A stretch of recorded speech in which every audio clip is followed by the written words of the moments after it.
नमस्कार, स्वागत है आपका राज्यसभा टीवी में। आपके साथ मैं हूं अभिलाषा पाठक। आइए बुलेटिन की शुरुआत करते हैं इस वक्त की हेडलाइंस के साथ।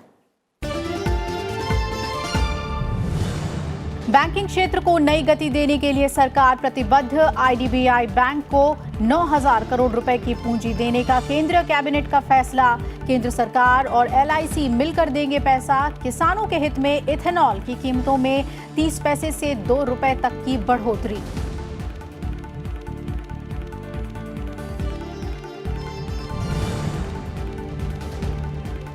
प्रधानमंत्री नरेंद्र मोदी रूस के दौरे पर रवाना। व्लादिवोस्तोक में ईस्टर्न इकोनॉमिक फोरम को बतौर मुख्य अतिथि करेंगे संबोधित। राष्ट्रपति पुतिन के साथ 20वीं भारत रूस सालाना शिखर बैठक में भी लेंगे हिस्सा। खनन, स्टील, शिक्षा और कृषि के क्षेत्र में कुछ समझौतों पर हस्ताक्षर की उम्मीद।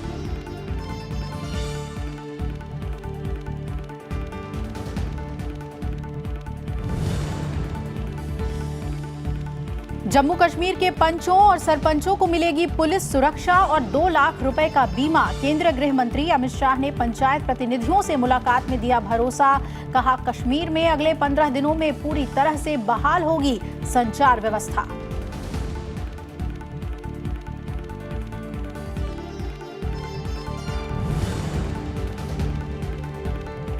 भारतीय वायुसेना की बढ़ी ताकत। पठानकोट में वायुसेना प्रमुख बीएस धनोआ की मौजूदगी में वायुसेना के बेड़े में शामिल हुए 8 अपाचे हेलीकॉप्टर आतंकी ठिकानों पर अचूक हमला करने में सक्षम। 2020 तक बेड़े में होंगे 22 Apache helicopter.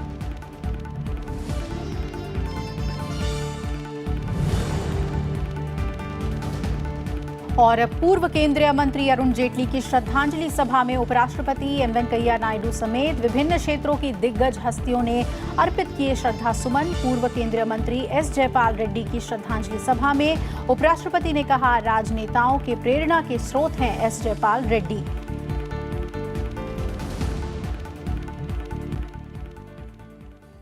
Industrial development bank of India यानी आईडीबीआई बैंक को संकट से उबारने के लिए सरकार ने उसमें 9,296 करोड़ रुपए की पूंजी निवेश करने का फैसला लिया है।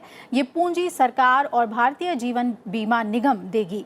कैबिनेट से इस प्रस्ताव को मंजूरी मिलने के बाद केंद्रीय मंत्री प्रकाश जावड़ेकर ने इसकी जानकारी दी। इसमें सरकार 4,557 करोड़ देगी, जबकि एलआईसी 4,743 करोड़ देगी। आईडीबीआई बैंक सरकारी बैंक थी और आपको पता है कि पिछले साल एलआईसी ने 51% शेयर्स उसके लिए और गवर्नमेंट आज भी 49% शेयर्स उसमें रखती है। इसकी कैपिटल एडेक्वेसी बढ़ाने के लिए 9,000 करोड़ रुपए देने की आज योजना बनाई है। 9,000 से भी ज्यादा तो एलआईसी 4,700 करोड़ देगी, लगभग वो 4,743 करोड़ एंड 4,557 करोड़ सरकार देगी। और वहीं गन्ना किसानों की मदद के लिए सरकार ने इथेनॉल को लेकर बड़ा फैसला किया है। सरकार के इस फैसले से चीनी के भारी स्टॉक की समस्या को निपटाने और किसानों का बकाया भुगतान करने में मदद मिलेगी। साथ ही इथेनॉल को पेट्रोल में मिलाने से कच्चे तेल के आयात पर निर्भरता घटेगी। मंत्रिमंडल की आर्थिक मामलों की समिति ने सरकारी तेल विपणन कंपनियों को पेट्रोल में मिश्रण के लिए बेचे जाने वाले इथेनॉल की दरों की समीक्षा के लिए एक सुनिश्चित व्यवस्था को मंजूरी दी है। सरकार ने इथेनॉल की कीमतों में 30 पैसे से लेकर 2 रुपए तक का इजाफा किया है। इथेनॉल की नई कीमतें 1 दिसंबर से लागू होंगी। इसका फायदा सीधा किसानों को होगा। देश में चीनी उद्योग को, शुगर इंडस्ट्री को एक सस्टेनेबल हैंड होल्डिंग करने के लिए, निरंतर हैंड होल्डिंग करने के लिए सरकार ने 2 प्रमुख कदम इस बार उठाए। What are they?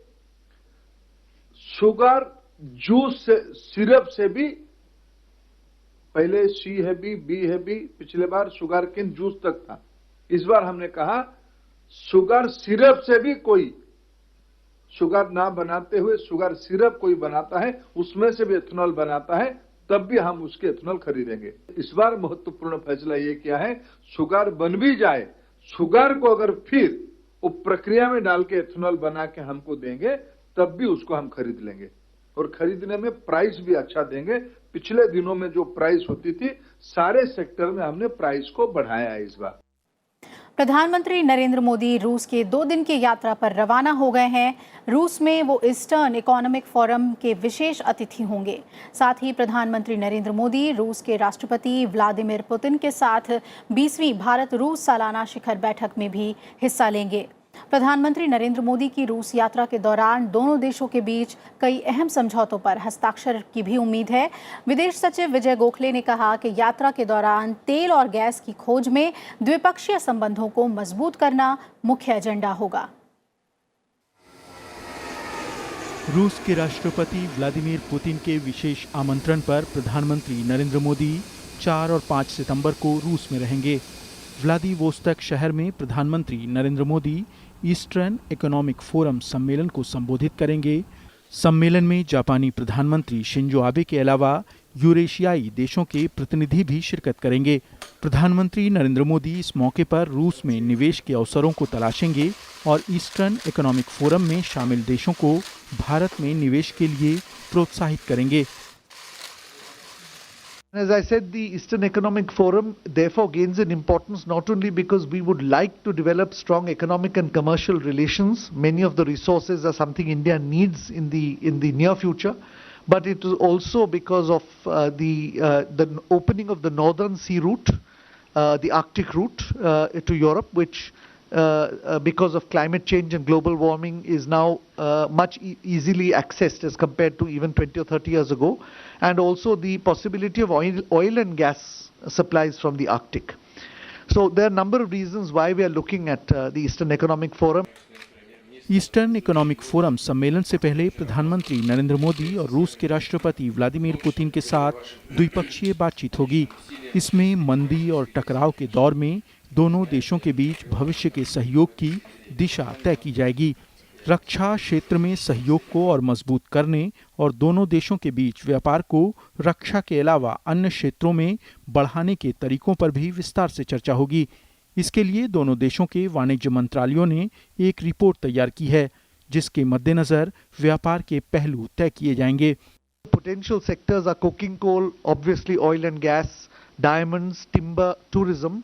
And from our perspective, we are also looking at the possibility of farming and also of manpower exports. There is a serious shortage of manpower in that part of the world. On September 4 to 5, 2019, the Russian President Vladimir Putin will host the Indian Prime Minister Narendra Modi in Vladivostok, which is the administrative center of Russia's far eastern region. Together, they will hold the 20th annual summit between our two great and friendly nations. द्विपक्षीय बातचीत के बाद खास तौर पर खनन, steel, शिक्षा और कृषि को लेकर कुछ समझौतों पर हस्ताक्षर भी होंगे। दोनों देशों के निजी क्षेत्र के व्यवसायियों के बीच भी करीब 16 समझौतों पर हस्ताक्षर होंगे। राष्ट्रपति पुतिन प्रधानमंत्री मोदी को जल जहाज बनाने का कारखाना और जूडो चैंपियनशिप मैच दिखाने भी ले जाएंगे, जिसमें भारत के खिलाड़ी भी हिस्सा ले रहे हैं। व्लादिवोस्तोक में प्रधानमंत्री नरेंद्र मोदी मलेशिया के राष्ट्रपति, जापान के प्रधानमंत्री और मलेशिया के प्रधानमंत्री से भी मुलाकात कर सकते हैं। प्रधानमंत्री नरेंद्र मोदी की इस यात्रा का उद्देश्य दोनों देशों के संबंधों में कुछ और नए आयाम जोड़ने के लिए है और इसीलिए 5 साल का एक रोड मैप बनाया जाएगा। दोनों देशों के बीच एक मानव संसाधन के क्षेत्र में सहयोग की योजना भी बनाई जा रही है, जिससे कि भारत के लोगों को रूस में रोजगार मिल सकेगा। राज्यसभा टेलीविजन के लिए दिल्ली से मैं अखिलेश सुमन। वहीं रूस के व्लादिवोस्तोक यात्रा से पहले प्रधानमंत्री नरेंद्र मोदी ने बयान जारी कर कहा है कि रूस के सुदूर पूर्वी क्षेत्र की यात्रा करने वाले वो भारत के पहले प्रधानमंत्री होंगे। उन्होंने दोनों देशों के मजबूत द्विपक्षीय संबंधों में विविधता लाने और उन्हें और मजबूत बनाने पर जोर दिया। प्रधानमंत्री ने कहा कि दोनों देशों की मजबूत साझेदारी एक बहुध्रुवीय दुनिया को बढ़ावा देना चाहती है और क्षेत्रीय और बहुपक्षीय मंचों में इसके लिए सहयोग करते रहे हैं। प्रधानमंत्री ने कहा कि वो राष्ट्रपति पुतिन के साथ इस बारे में विस्तार से चर्चा करेंगे। साथ ही कई क्षेत्रीय और अंतर्राष्ट्रीय मुद्दों पर भी बात होगी। भारत ने हिंद महासागर इलाके में रहने वाले देशों को पर्यावरण के लिहाज से सचेत किया है। विदेश मंत्री एस जयशंकर ने मालदीव में हिंद महासागर पर आयोजित एक सम्मेलन में अपने संबोधन के दौरान कहा कि इस इलाके के देशों को आपस में एक ऐसे संगठन बनाने पर काम करना चाहिए जो समुद्री प्रदूषण, पर्यावरण के क्षरण और संसाधनों के समझदारी के साथ उपयोग पर आधारित हो। इस दौरान भारत और मालदीव के बीच एक संधि पर भी हस्ताक्षर हुआ जो आपराधिक मामलों में कानूनी सहायता से संबंधित है।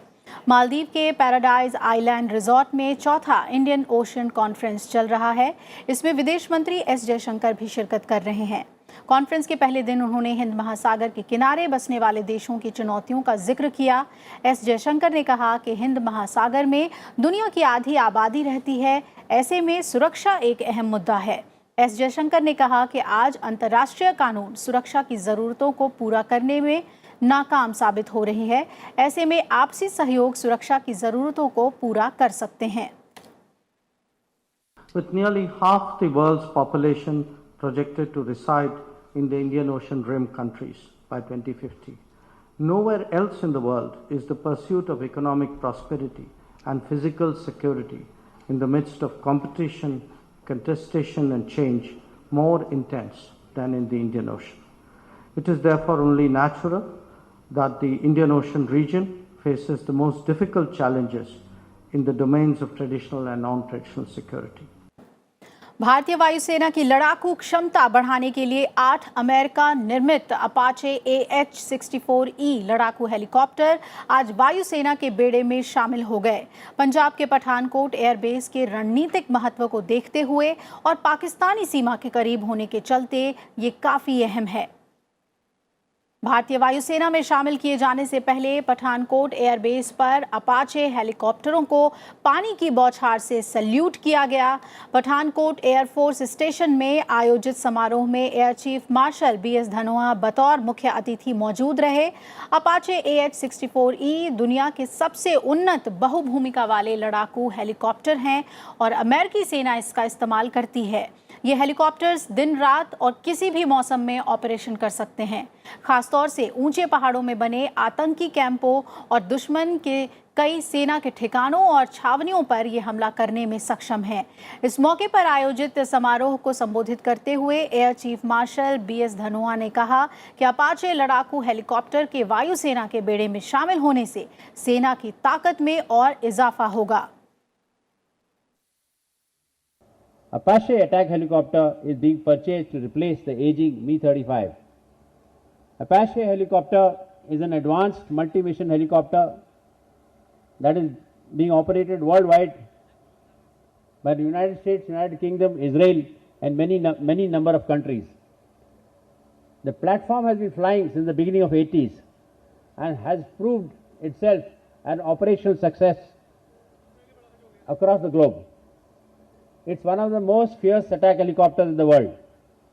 Along with the capability to shoot, fire and forget anti-tank guided missiles, rockets and other ammunition, the change that it gets into the Indian Air Force, it has an air-to-air missile capability. That's why it gives us also an air-to-air mission with a helicopter, which is for the first time in the history of the IAF. तो भारतीय वायुसेना के बेड़े में 8 Apache helicopter के शामिल होने से उसकी ताकत और बढ़ गई है। पठानकोट एयरबेस पर मौजूद राज्यसभा टीवी संवाददाता पंचानन मिश्रा ने अपाचे हेलीकॉप्टर के बारे में जानकारी दी।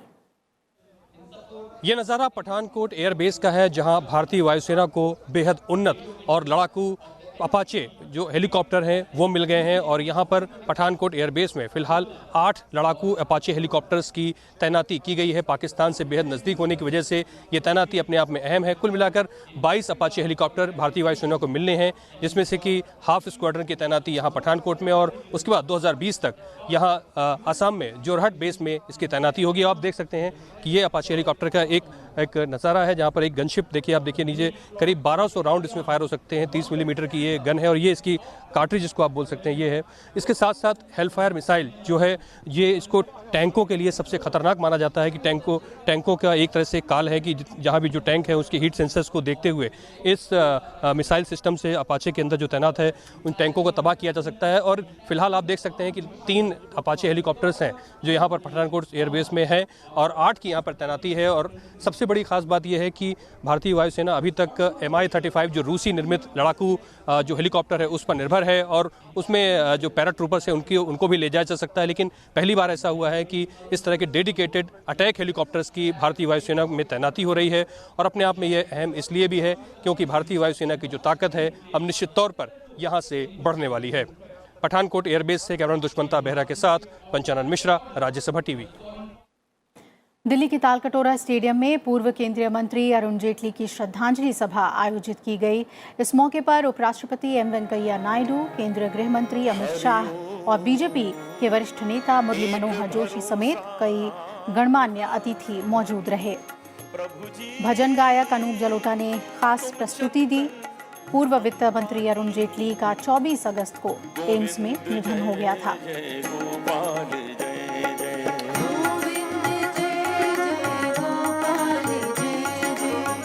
गोविंद जय जय गोपाल जय जय, गोविंद जय जय गोपाल जय जय, गोविंद जय जय गोपाल जय जय।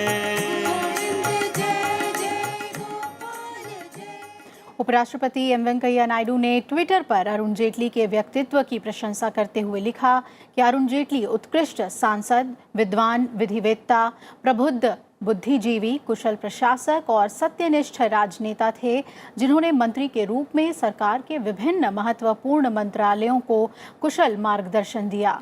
वो निस्वार्थ और समर्पित जनसेवा से भारत के इतिहास में अपनी अमिट छाप छोड़ गए हैं।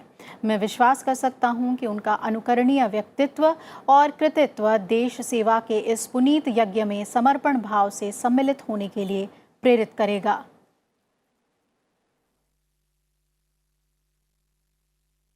वहीं पूर्व केंद्रीय मंत्री एस जयपाल रेड्डी की याद में भी आज श्रद्धांजलि सभा का आयोजन किया गया। दिल्ली के डॉक्टर अंबेडकर इंटरनेशनल सेंटर में हुई इस श्रद्धांजलि सभा में उपराष्ट्रपति एम वेंकैया नायडू के अलावा कई केंद्रीय मंत्री और विभिन्न दलों के वरिष्ठ नेता शामिल हुए।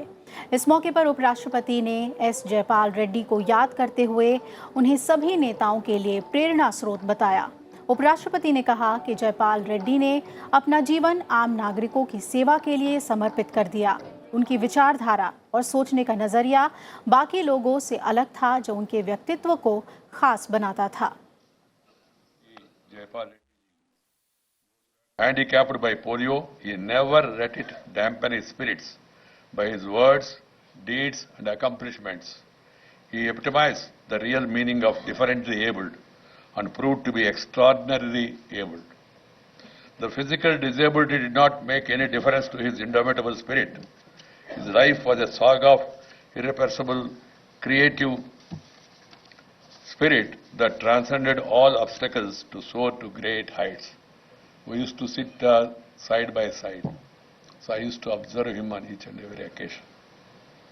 His political life should become a role model for other politicians, irrespective of ideologies. Even both of us being so close, we also used to differ at times, but at the same time we used to agree to disagree and move on. He was an upright person and a man of integrity who dedicated his life in the service of common people. Jammu Kashmir के सरपंचों को police सुरक्षा के साथ ही 2 लाख रुपए का बीमा दिया जाएगा। केंद्रीय गृह मंत्री अमित शाह ने आज दिल्ली में जम्मू कश्मीर के सरपंचों के प्रतिनिधि मंडल से मुलाकात के दौरान ये भरोसा दिलाया। जम्मू कश्मीर से अनुच्छेद 370 हटने के बाद पहली बार सरपंचों का प्रतिनिधिमंडल केंद्रीय गृह मंत्री से मिला। इसमें पुलवामा, कश्मीर, जम्मू और लद्दाख के पंच और सरपंच शामिल हैं। गृह मंत्री अमित शाह और वरिष्ठ अधिकारियों के साथ बैठक में शामिल सरपंचों ने घाटी के मौजूदा हालात के बारे में जानकारी दी और उन्हें सुरक्षा मुहैया कराने की मांग की। इस बैठक में गृह राज्य मंत्री नित्यानंद राय, केंद्रीय मंत्री जितेंद्र सिंह, गृह सचिव AK भल्ला समेत कई अधिकारी मौजूद थे। the Sarpanches assured the Home Minister that they would wholeheartedly cooperate in the conduct of the BDC elections, which the Home Minister said would happen in the next 2 months or so, and all the funds would be available to them. There would be provision for providing insurance cover, life insurance cover to the Sarpanches. There would be jobs available for 4 to 5 youth in each of these villages, and the government would actually travel down to the villages, and it will be through the medium of the Sarpanches that the preference and the priorities of the people would be decided. The job appointments would be made absolutely on merit without any consideration whatsoever, so that the kind of mindset and conditioning which has happened as a result of the decades of dynastism can be done away with. और BJP अध्यक्ष अमित शाह और party के कार्यकारी अध्यक्ष JP Nadda ने जम्मू कश्मीर के पूर्व राज्यपाल जगमोहन से मुलाकात की। ये मुलाकात बीजेपी के समाज के प्रबुद्ध लोगों से मुलाकात और संपर्क अभियान का हिस्सा है। बीजेपी ने जम्मू कश्मीर से अनुच्छेद 370 खत्म करने के बाद फैसले के लिए समर्थन जुटाने की पहल के तहत महीने भर का संपर्क अभियान शुरू किया है। इसी अभियान के तहत पार्टी के नेता और कार्यकर्ता बैठक कर रहे हैं। 91 साल के जगमोहन को कश्मीर मामलों पर सख्त रुख के लिए जाना जाता है। वो अटल बिहारी वाजपेयी के नेतृत्व वाली एनडीए की पहली सरकार में भी मंत्री रहे थे। बैठक में शाह और नड्डा के साथ केंद्रीय मंत्री धर्मेंद्र प्रधान भी मौजूद थे। आईएनएक्स मीडिया मामले में सुप्रीम कोर्ट ने पूर्व वित्त मंत्री पी चिदम्बरम की सीबीआई कस्टडी 5 सितंबर तक के लिए बढ़ा दी है। सुप्रीम कोर्ट में अब 5 सितंबर को इस मामले की सुनवाई होगी। 5 सितंबर को पी चिदम्बरम की जमानत अर्जी पर सुनवाई होगी। आज कोर्ट में सीबीआई ने कहा कि चिदम्बरम की कस्टडी की अब और ज़रूरत नहीं है और अदालत जो भी उचित समझे वो फैसला दे सकती है। इसके बाद सुप्रीम कोर्ट ने 5 सितंबर तक के लिए पी चिदम्बरम को सीबीआई कस्टडी में भेज दिया है। संयुक्त प्रवेश परीक्षा यानी जेईई मेंस 2020 की परीक्षा के पैटर्न में बदलाव किया गया है। इसमें सवालों की संख्या घटाई गई है। वहीं बैचलर ऑफ प्लानिंग कोर्स के लिए ड्राइंग टेस्ट नहीं लिया जाएगा। जनवरी 2020 में होने वाले जॉइंट एंट्रेंस एग्जामिनेशन यानी जेईई मेंस परीक्षा के पैटर्न में बदलाव किया गया है। अब परीक्षार्थियों को भौतिकी, रसायन और गणित के अलावा इंजीनियरिंग ड्राइंग के कम सवालों के जवाब देने होंगे। 5 क्वेश्चन का बदलाव है। पहले 30 क्वेश्चंस आते थे, अब 25 आएंगे। 20 क्वेश्चंस एज यूजुअल होंगे जो पहले आते थे। ये जो 5 क्वेश्चन है इसका एक एडवांटेज है कि उसमें integer type calculation based questions होंगे। बच्चा जो कैलकुलेशन करता है, नंबर ऑफ क्वेश्चंस कम हो गए, टाइम उसके पास थोड़ा ज़्यादा हो गया।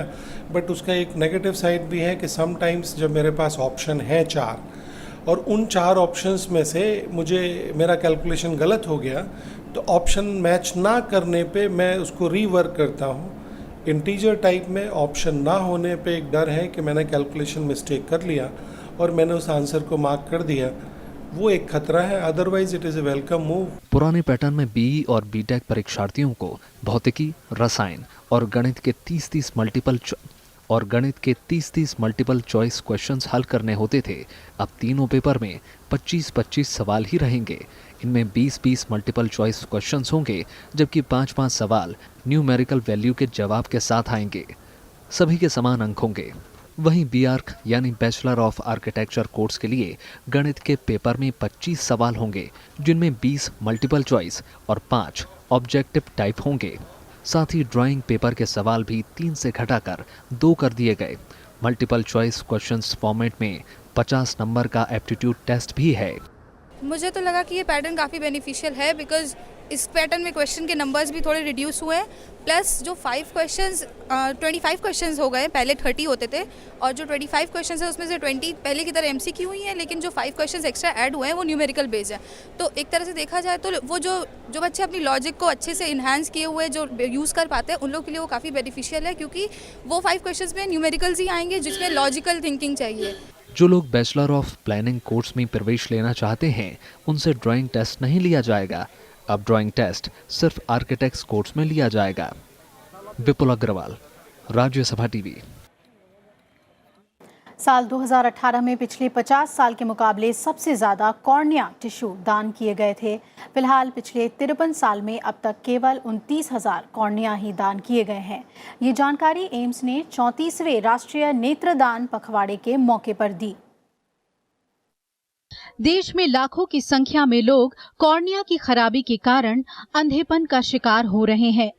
मरने के बाद भी आपकी आंखें किसी के काम आ सकती हैं, अगर उन्हें सही समय पर दान करने का फैसला लिया जाए। एम्स के राष्ट्रीय नेत्र बैंक के आंकड़ों के मुताबिक पिछले 5 साल में हर साल 1000 कॉर्निया ट्रांसप्लांट सर्जरी की जा रही है।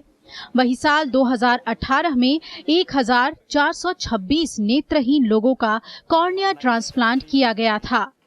तो एक सोच है कि ड्रोन जो है जिसके लिए हमें ग्रीन कॉरिडोर की जरूरत नहीं पड़ सकती है, हम क्या टिश्यू कलेक्शन में यूज कर सकते हैं, ये एक पॉसिबिलिटी हम देख रहे हैं। और जहाँ तक मेरा अपना आइडिया है, मैं सोचता हूँ कि यदि ये एप्लीकेबल हो जाए कि कॉर्नियल टिश्यू इतने छोटे बॉटल में आ सकती है तो उसके ट्रांसपोर्ट में हमें दिक्कत नहीं आएगी और टूटने का डर भी नहीं रहेगा। और ये हम जो है IIT वालों के साथ मिलकर करना चाहते हैं। नेशनल आई बैंक के मुताबिक दक्षिण भारत में नेत्रदान को लेकर ज्यादा जागरूकता देखी गई है। नेशनल आई बैंक के मुताबिक आज भी देश नेत्रदान की कमी से जूझ रहा है। वहीं अपने सिस्टम को दुरुस्त करने को लेकर नेशनल आई बैंक ड्रोन के इस्तेमाल को भी और दुरुस्त करने की बात कह रहा है। फ्यूचर प्लान है, आप देखते हैं आजकल सारे जो पॉपुलेशन है और जनरेशन है, they all into mobile, smart mobile phones. एक ऐप बेस्ड सिस्टम हो जाए तो पेशेंट का इंफॉर्मेशन और हमारा आई बैंक का इंफॉर्मेशन, हॉस्पिटल का इंफॉर्मेशन उसमें आ जाएगा। क्योंकि हमारे पास काफ़ी सारे लोग रजिस्टर्ड होते हैं, वो खुद पूछते रहते हैं कि हमारा नंबर कब आएगा। They can track their number also. और जिन लोगों की हम रजिस्ट्रेशन करते हैं उनको भी हम खुद ट्रैक कर सकते हैं। और जो सर्जरी हम लोग करते हैं उसके बाद पेशेंट वापस चला जाता है, उसका ट्रीटमेंट कैसे चल रहा है, उसको क्या कॉम्प्लिकेशन हो रहा है, उसको भी हम मदद कर सकते हैं। नेशनल आई बैंक जल्द ही अपने सिस्टम को ऑनलाइन करते हुए एक ऐप बनाने जा रहा है, जिससे जुड़कर डोनर या जरूरतमंद लोग उस ऐप का सही समय पर इस्तेमाल कर सकते हैं। अनु दीवान, राज्यसभा टीवी। प्रधानमंत्री नरेंद्र मोदी ने आज अपने आवास में राष्ट्रीय शिक्षक पुरस्कार 2018 के विजेताओं से मुलाकात की। प्रधानमंत्री ने पुरस्कार विजेता शिक्षकों को उनके असाधारण काम के लिए बधाई दी और उनसे छात्रों के जीवन को बदलने के लिए कड़ी मेहनत जारी रखने का आग्रह किया। बातचीत के दौरान प्रधानमंत्री ने शिक्षण के दौरान तकनीक के इस्तेमाल पर जोर दिया, साथ ही छात्रों को मौजूदा समस्याओं के समाधान खोजने और उनकी रचनात्मकता को प्रोत्साहित करने की सलाह दी। इस मौके पर मानव संसाधन विकास मंत्री रमेश पोखरियाल निशंक भी मौजूद थे। राष्ट्रीय शिक्षक पुरस्कार के विजेताओं को 5 सितंबर को समारोह में सम्मानित किया जाएगा। विभिन्न देशों के निर्वाचन संस्थाओं के वैश्विक संगठन association of world election bodies की अगले 2 साल के लिए अध्यक्षता भारत को सौंपी गई है। इसके तहत मुख्य चुनाव आयुक्त सुनील अरोड़ा ने मंगलवार को संगठन के अध्यक्ष पद का कार्यभार संभाल लिया। सुनील अरोड़ा को बेंगलुरु में संगठन की महासभा की बैठक के समापन पर यह जिम्मेदारी सौंपी गई। अभी रोमानिया इस संगठन की अध्यक्षता कर रहा था। संगठन की महासभा की 2017 में संपन्न बैठक में भारत को अगले अध्यक्ष पद के लिए सर्वसम्मति से चुना गया था और संगठन के निवर्तमान अध्यक्ष और रोमानिया के निर्वाचित प्राधिकरण के सलाहकार ने सुनील अरोड़ा को संगठन का आधिकारिक ध्वज प्रदान कर कार्यभार सौंप दिया। और इसी के साथ इस बुलेटिन में फिलहाल इतना ही। आप जुड़े रहिए राज्यसभा टीवी के साथ। नमस्कार।